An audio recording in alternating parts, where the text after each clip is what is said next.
Professor Aditya Agrawal heartily welcomes you to my YouTube channel of Quantity Survey and Costing. Last time हमने एक नया topic start करा था which is known as road work estimation. Road work estimation क्या होता था ये हमने डिस्कस करा था और रोड वर्क एस्टिमेशन को निकालने के लिए हमने तीन मेथड डिस्कस करी थी.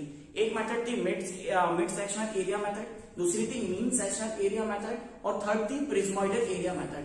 ये तीनों मेथड्स कैसे एप्लीकेबल रहती है, इस तीनों मेथड से हम कैसे रोड वर्क का एस्टिमेट कर सकते हैं, ये हमने लास्ट टाइम डिस्कस करा था.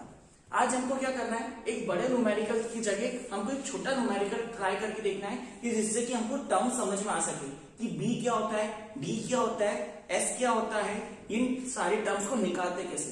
तो आज हमने एक छोटा सा न्यूमेरिकल लिया है. इस न्यूमेरिकल के बेसिस से हम समझेंगे कि वो टर्म्स कैसे अप्लाई होती है. फिर हम इसके बाद हमारे न्यूमेरिकल की जो डिफिकल्टी का लेवल है उसको धीरे धीरे इंक्रीज करेंगे. ओके, चलिए हम एक न्यूमेरिकल स्टार्ट करते हैं. आप देख सकते हैं कि हमको क्या निकालना है, क्वांटिटी. क्वांटिटी मींस व्हाट, कितनी खुदाई करनी है, या तो खुदाई करनी है या फिर हमको फिलिंग करनी है. तो ओवरऑल क्वांटिटी निकालना है.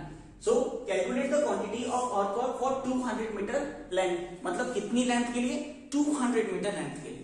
Okay, of a road in a uniform gradient. यहाँ पे ग्रेडियंट एक जैसा है, ऐसा नहीं कहीं पर कम है कहीं पर ज्यादा है. यूनिफॉर्म ग्रेडियंट मतलब एक जैसा ग्रेडियंट है हर जगह for the entire 200 metre length. At the two ends are 1 and 1.6 metre. मतलब एक डेप्थ आपको दे रखी है 1 मीटर एंड दूसरी डेप्थ आपको दे रखी है 1.6 मीटर. ठीक है, ये क्या होता है ये अपन डायग्राम बना के भी समझते हैं. आगे, the formation width is 10 metre. मतलब हमको क्या दे रखा है, b equals to 10 metre and the side slopes are 2:1. Means s की वैल्यू कितनी है, 2:1. मतलब s की वैल्यू कितनी हो गई, 2. Now assume there is no transverse slope. अब इस क्वेश्चन का मीनिंग क्या है, इसको प्रैक्टिकली हम ड्रॉ करके समझते हैं. मतलब जैसे अगर ये मेरे पास एक कोई भी सेक्शन है तो इस सेक्शन में मेरे पास ये होती है मेरी यूनिफॉर्म विड्थ, मतलब फॉर्मेशन विड्थ. मतलब b equals to 10 metre. Okay, यहां पे हमारे पास ये होता है डेप्थ 1 और दूसरे केस के लिए होगा हमारे पास डेप्थ 2. यहाँ पे स्लोप दे रखा है आपको 2:1 के लिए. ओके, नाउ अब इसे सॉल्व करना है तो हमारे पास सॉल्व करने के लिए फिर से तीन मेथड्स रहती है. हम तीनों मेथड से इस क्वेश्चन को सॉल्व करेंगे. तो सॉल्व करते हैं सबसे पहले first method which is known as mid sectional area method. Mid sectional area method. Mid sectional area method क्या बोलती है, Q equals to B into D M plus S D M का स्क्वायर इंटू लेंथ. ये वाली चीज हम last class में discuss कर चुके थे. ओके, नाउ डी एम क्या बोलते थे, हम हमेशा डेप्थ का एवरेज लेंगे, मतलब डेप्थ का मीन लेंगे. तो हमारे पास दो डेप्थ है यहाँ पे, तो इन दोनों डेप्थ का हमको क्या करना है, मीन लेना है. Means d1 plus d2 upon 2. तो ये कितना हो जाएगा, 1 प्लस 1.6 अपॉन 2. मतलब ये सॉल्व करने पर आ रहा है 1.3 मीटर. मतलब dm कितना हो गया, 1.3 मीटर. अब d की वैल्यू, b की वैल्यू, s की वैल्यू और l की वैल्यू हमको इस फॉर्मूले में सब्स्टिट्यूट करना है जिससे कि हमको ओवरऑल क्वांटिटी मिल सके. ओके, तो यहां से हमारी क्वांटिटी कितनी आ जाएगी, b है हमारे पास 10 इंटू 1.3 प्लस 2 इंटू 1.3 का स्क्वायर इंटू 200, क्योंकि लेंथ हमारे पास 200 गिवन है, 200 मीटर. ओके, अब इसे सॉल्व करते हैं. 10 इंटू 1.3 13 प्लस 1.3 का स्क्वायर इंटू 2, यह आ जाएगा 3.38 इंटू 200. तो यहां से हमारी ओवरऑल क्वांटिटी निकल के आ रही है प्लस 13 इंटू 200. ये हमारे पास क्वांटिटी आ रही है 3276 मीटर क्यूब. मतलब हमको कितनी खुदाई करनी है, हमको खुदाई करनी है 3276 मीटर क्यूब. ये हमने किस मेथड से निकाला, हमने निकाला मिड सेक्शनल एरिया मेथड. ठीक है ना. अब हम क्या करेंगे, अब हमारी सेकंड मेथड को सॉल्व करेंगे. हमारी सेकंड मेथड कौन सी है? हमारी सेकंड मेथड है mean sectional area method, mean sectional area method. हम इसका एक आंसर लिख लेते हैं। इसका हमारा आंसर आ रहा है फर्स्ट वाली मेथड से 3276 मीटर क्यूब। ओके, अब सेकंड मेथड क्या बोलती है?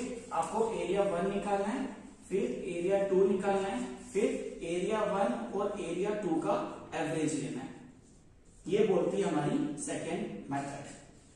ओके, ये बोलती है हमारी सेकंड मेथड। तो हमको क्या करना है? एरिया 1 निकालना है, एरिया 2 निकालना है। पहले हमने क्या करता था, सिर्फ डेप्थ का एवरेज ले लिया था। इस बार हमको एरिया का एवरेज लेना है। तो एरिया 1 कैसे निकलेगा? B d1 plus S d1 square into length, और सेकेंड एरिया कैसे निकलेगा? B d2 plus S d2 का स्क्वायर इंटू एल। इस तरीके से हम एरिया 1 और एरिया 2 निकालेंगे। ओके, तो area 1 B into D, D is 1 metre plus 2 into 1 का स्क्वायर इंटू 10। तो यहां से हमारे पास एरिया 1 निकल जाएगा। एल नहीं आएगा क्योंकि हम एरिया निकाल रहे हैं। तो यहां से एरिया 1 कितना आ रहा है हमारे पास? एरिया आ रहा है 10 प्लस 2, तो एरिया 1 आ गया हमारे पास 12 metre square. Okay, now area 2, area 2 कितना आएगा?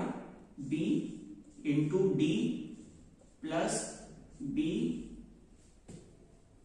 Plus S, sorry S into D का स्क्वायर। तो यहां से कितना आ जाएगा? 16 प्लस 1.6 इंटू 1.6 इंटू 2, ये आ रहा है 5.12।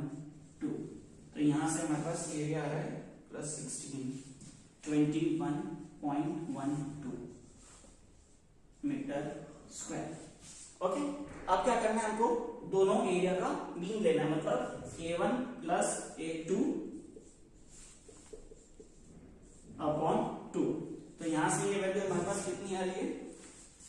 12 प्लस 21.12 डिवाइडेड बाय 2।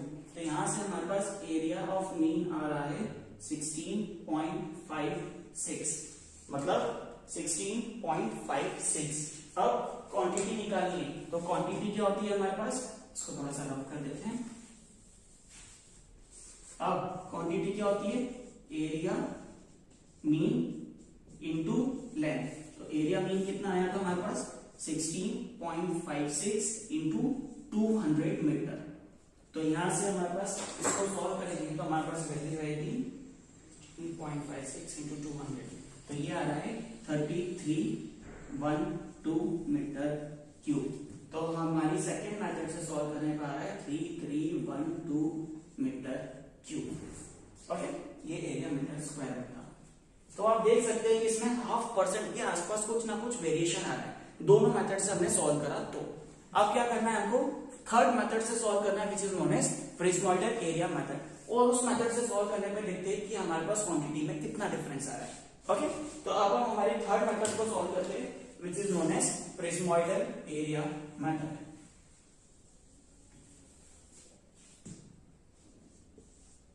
इसका भी काम नहीं है, अब कर लेते हैं।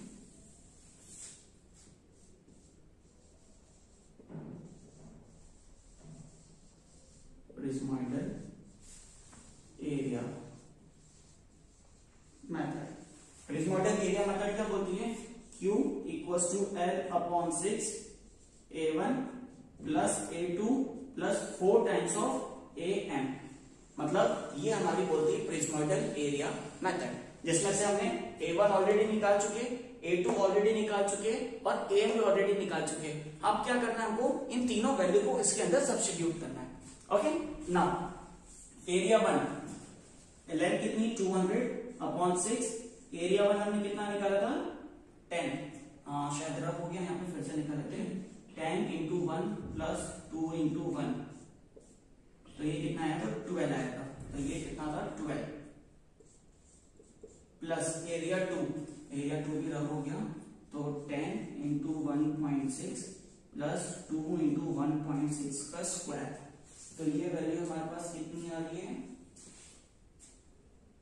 ये वैल्यू हमारे पास आ रही है 10 इंटू 1.6 इंटू 1.6 इंटू 2 प्लस 16, ये हमारे पास आ रही है 21.12 प्लस 4 टाइम्स ऑफ एवरेज।